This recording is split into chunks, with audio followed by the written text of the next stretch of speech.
नाज़रीन, अहम ख़बर आहे अवां सां शेयर करियूं पिया। उमरकोट खां सिरन जे भट्टे वेझो पाणीअ जी खॾ मां नीगर जो लाश हथ आयो आहे। हथ आयल लाश जी सुञाणप न थी सघी आहे, जंहिंखे अस्पताल मुंतक़िल कयो वियो आहे। बिल्कुलु नाज़रीन, अवां खे आगाह कयूं पिया। उमरकोट खां सिरुनि जे भट्टे वेझो पाणीअ जी खॾ मां नीगर जो लाश हथ आयो आहे। हथ आयल लाश जी सुञाणप न थी सघी आहे।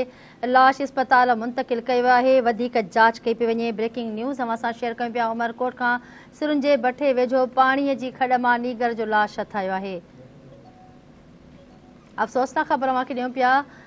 हथ आयल लाश जी सुञाणप न थी सघी आहे। लाश अस्पताल मुंतक़िल कयो आहे। जीअं ई लाश जी सुञाणप थींदी अवां खे अपडेट ॾींदासीं। ब्रेकिंग न्यूज़ अवां सां शेयर करे रहिया आहियूं। उमरकोट खां सिरुनि जे भट्टे वेझो पाणीअ जी खॾ मां नीगर जो लाश हथ आयो आहे। बिल्कुलु नाज़रीन, अफ़सोसनाक ख़बर आहे अवां सां शेयर करियूं पिया। उमरकोट खां सिरुनि जे भट्टे वेझो पाणीअ जी खॾ मां नीगर जो लाश हथ आयो आहे।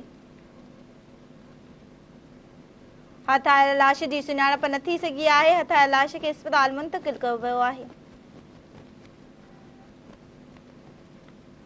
इन हवाले सां वधीक अपडेट मालूम कंदासीं। टेलीफोन लाइन ते मौजूद आहे धरती टीवी जो रिपोर्टर सुहेल कुंबर। जी सुहेल, कहिड़ा तफ़सील आहिनि, आगाह कजो।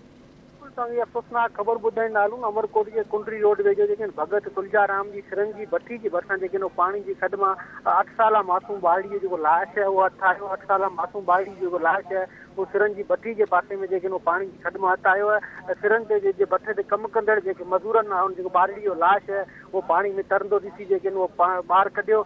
इतला मिलण ते सिटी थाने जी पुलिस है वो बर वक्त सरजमीन ते पहुची ॿारड़ी जो लाश है वो तहवील में वठी सिविल अस्पताल उमरकोट पहुचायो है। जो लाश है वो ॿारड़ी सिविल अस्पताल उमरकोट में पहले अञा तक वो ॿारड़ी जेके वो लाश।